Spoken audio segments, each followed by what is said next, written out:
There was a red silk thread curled on the teak deck, trembling in the wind like it didn't belong here.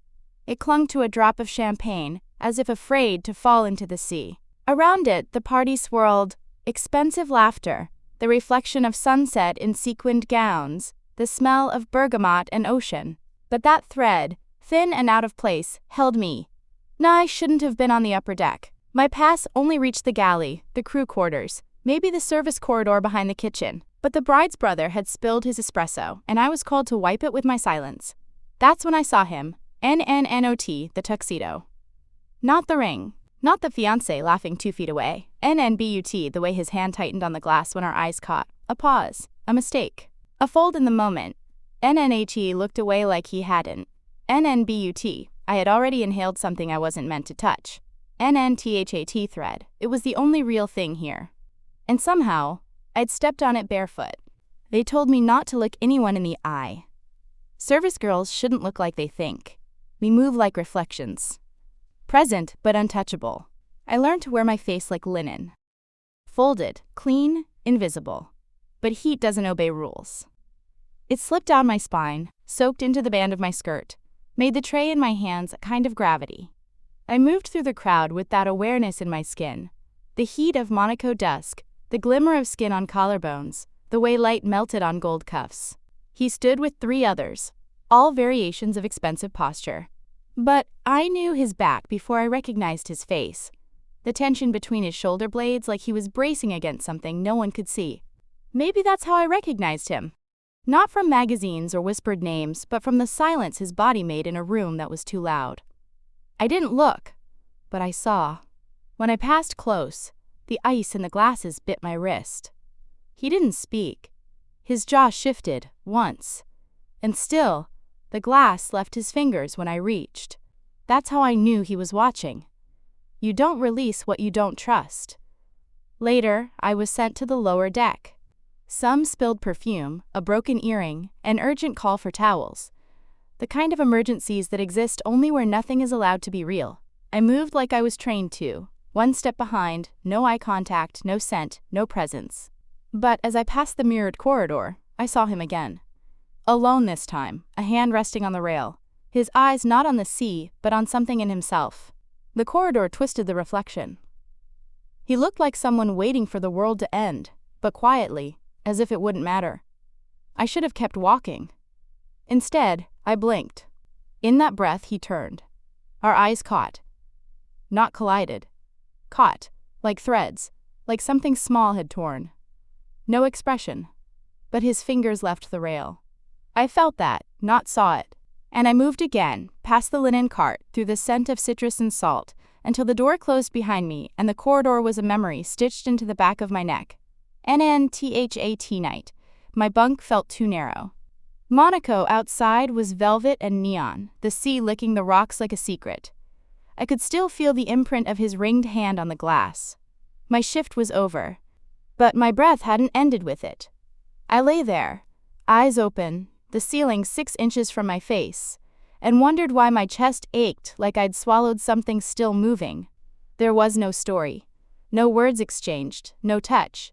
But I was already carrying something, like heat between the ribs. I pressed my fingers to my sternum, half expecting to find a mark. Nothing. But the thread, the one from the deck. I saw it again, red against the white of his shirt when he turned. It wasn't there. But I saw it, NNTHE, next morning. I passed him again. He didn't look. But his hand was bare. No ring. The wedding wasn't canceled. The guests still danced.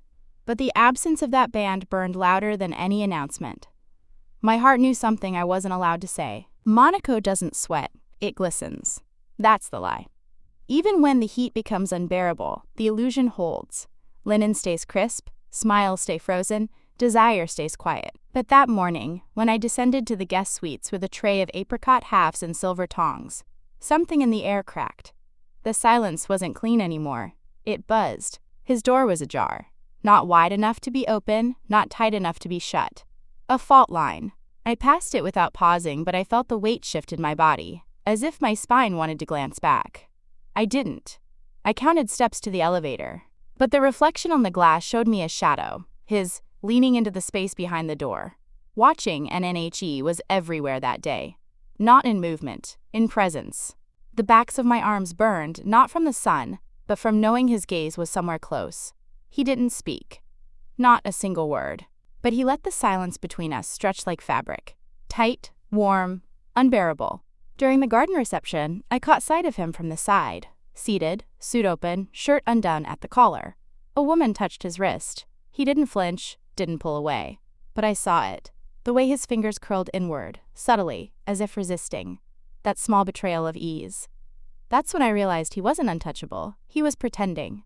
And somehow, I was the only one who saw it. In the crew lounge, they gossiped. Always. About who got drunk, who tipped, who stared too long at the server girls. But no one mentioned him. That was the clue. Important people don't get talked about. They get avoided. That night, I walked out to the edge of the deck alone. Technically forbidden, but rules bend for invisibles. I sat on the chilled metal step near the lifeboats, the sea breathing in the dark. I could feel the party's bass in my ribs. But out here, the air was honest. I took off my shoes, let my toes feel the cold. That's when I heard it. Footsteps. Slow, sure, expensive. I didn't turn. The scent arrived first. Not cologne, but heat and starch. A hint of citrus. Then the breath. Close. My body responded before I did, my stomach tightening, my shoulder blades rising in a half-defensive flutter. Still, I didn't turn. NNHE stopped a few feet away. No words. Just presence. The sea filled the gap. My breath started to misbehave. Shallower, quicker, louder. I wanted to speak. To ask something meaningless. But I knew anything spoken would break it. Instead, I stood. Slowly. And in that moment, the yacht swayed. Just a tremor. But enough to shift me toward him. I didn't fall. Not exactly. But my shoulder brushed his chest. Linen. Warmth. A stillness like waiting. I looked up. And for the first time, I let my eyes stay. His were not what I expected. Not cold. Not sharp. They were tired. Not weak. Heavy. Like someone who carries too much silence. I saw it.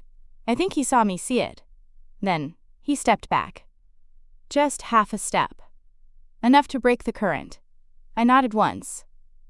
Not an apology. An acknowledgement. And walked away. My breath stayed with him. For the rest of the night, my skin felt electric.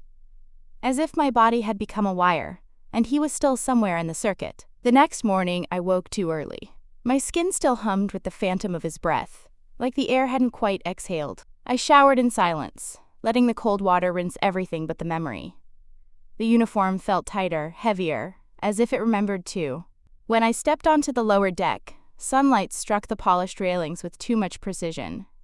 Everything glared. The world was trying too hard to return to order, and NBUT. He was already on the terrace, barefoot, shirtless, leaning on the glass, watching the horizon. Not the sea, the line. The tension between one color and the next. I should have turned back. Instead, I slowed. Not a pause, not quite. Just enough for my breath to shift again. He turned his head, just enough for me to catch his profile. The sharpness of it. The controlled exhaustion. And then, his eyes found mine. Nothing moved. Not even the breeze. Just that glance. And it was a glance. Not a look, not a stare. It didn't ask anything. It just lingered, a beat too long for protocol. My tray trembled, the glass catching light like a signal flare. He noticed. I think he noticed. But he didn't react. Just turned away, slow and deliberate, as if returning to something more important than me. NNBUT he'd seen. I know that now. He'd seen the breath catch in my throat, the pulse behind my ear, the shift in my balance. And he had cataloged it. Like a man used to gathering data, storing it quietly, for later use. Later, in the private salon, the curtains billowed. Too much wind for that room. Someone had left the doors open. I moved to close them, and as I did, I caught my reflection in the glass. Behind me, his figure. Not close. Not approaching. Just standing, as if the moment had looped. My own face looked unfamiliar. Not softer, not harder. Just more awake. As if some part of me had returned from somewhere. NNHE walked past without a word, the scent of salt and fabric brushing against my wrist. And then I felt it. Not a touch, but a presence against my shoulder blade. Like he was there again, leaning in without moving. A ghost of a possibility. I closed my eyes for half a second. Too long. When I opened them, he was gone. I kept working. I smiled, I poured. I cleared glasses with mechanical grace. But my skin betrayed me. Flush at the wrong moments, prickling under silk sleeves. In the crew galley, I pressed my palm to the cold countertop. It didn't help. NNTHAT night. I wasn't supposed to be there. A private dinner for select guests. Candlelight, strings, too many forks. I was called in last minute to replace a girl with sunstroke. My dress was too tight at the waist. My hair too rushed. I walked in, chin high, hands steady. Until I saw him. End of the table, dark suit, ringless hands. His glance flicked toward me. Once. Then away. As if I was part of the decor. As if I hadn't happened. NNBUT then. He asked for water. Not to me, to the room. And they all turned, unsure. Because the request was vague, too soft, too unnecessary. I stepped forward before I understood why. My hands obeyed something older than thought. As I reached to refill his glass, his fingers grazed mine.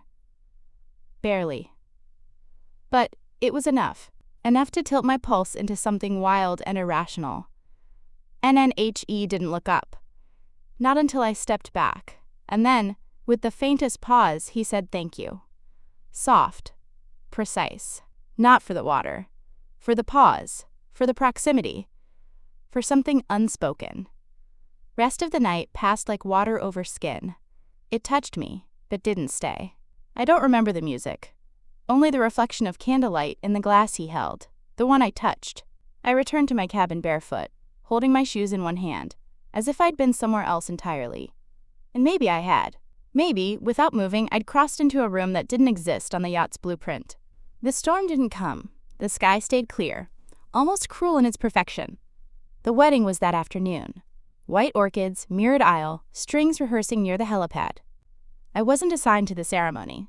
My name was on the evening cleanup rotation, but I was called up late.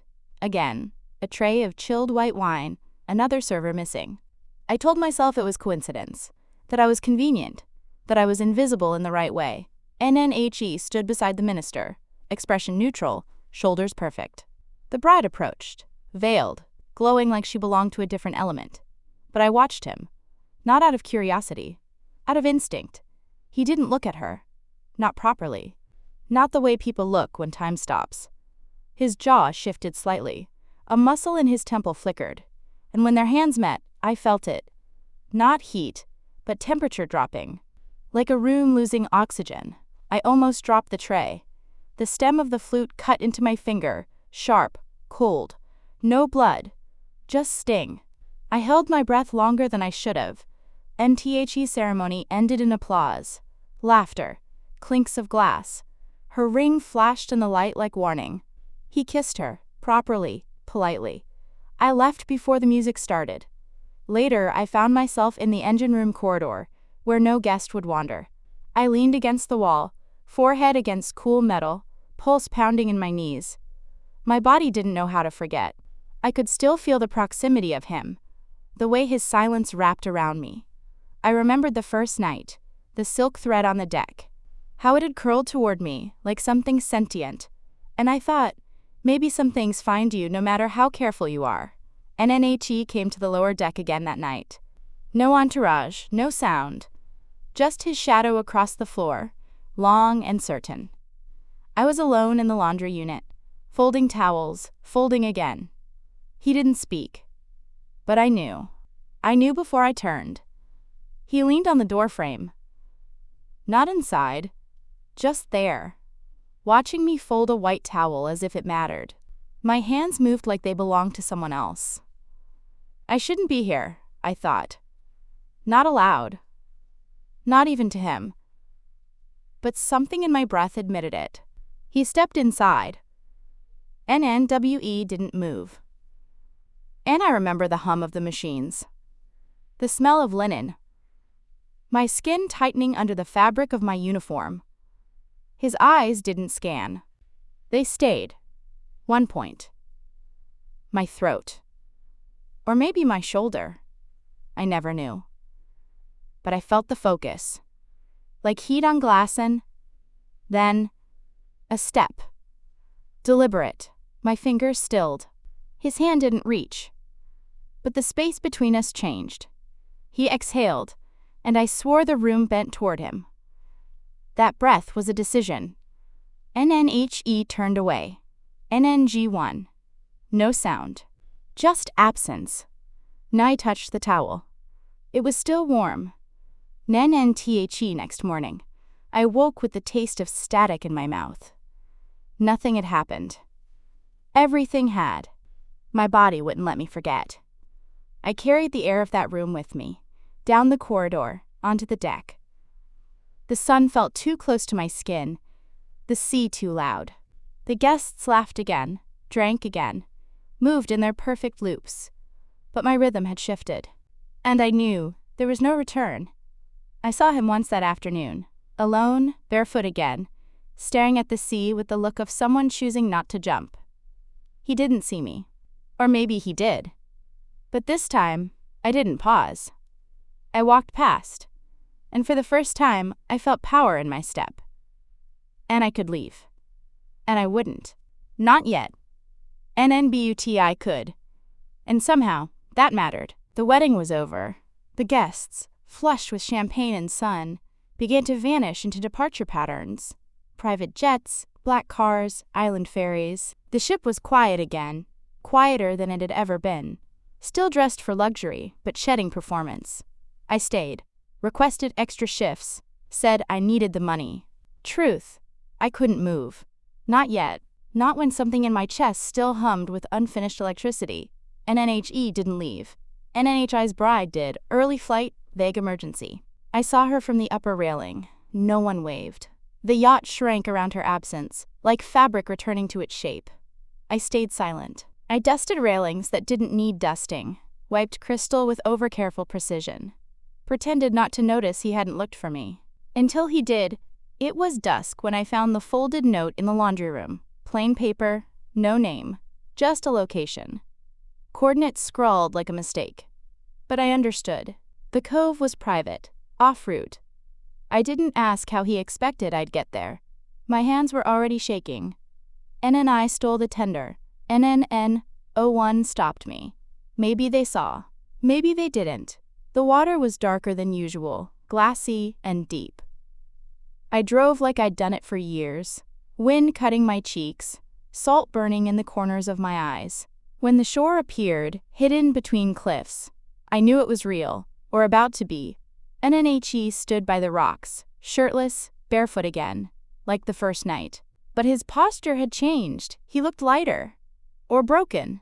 Or both. I cut the motor, drifted in. My feet touched wet sand. And we just watched each other. This time he moved first. NNHE didn't touch me. Just sat beside me, close enough for our arms to almost graze. The silence between us wasn't empty. It throbbed, like a pulled thread under skin. My breath stayed shallow. The tide crept higher. I can't want this, I thought. But want had stopped being a choice days ago. Maybe before Monaco. Maybe years before. NNTHE's sun was below the horizon now. The only light came from the boat behind me, gently rocking, casting slow shadows across the rocks. He didn't speak. Neither did I. But his hand brushed mine. A mistake, or not. And my body reacted before thought arrived. My spine arched. My breath cracked. My skin remembered every frame of him. NNWE kissed NNNOT with hunger, not even with passion, but with a kind of ache. The kind that belongs to people who know this is a memory before it even begins. His mouth was cold from the wind, mine dry from not breathing. We didn't move fast. We didn't move much at all. NHI's hand traced my jaw. My fingers touched his chest. I felt the thunder of restraint inside him. I mirrored it. I wasn't ready. Or I was too ready. It didn't matter. The moment stayed still, like it had been carved. Then laughter. somewhere far away. Not ours.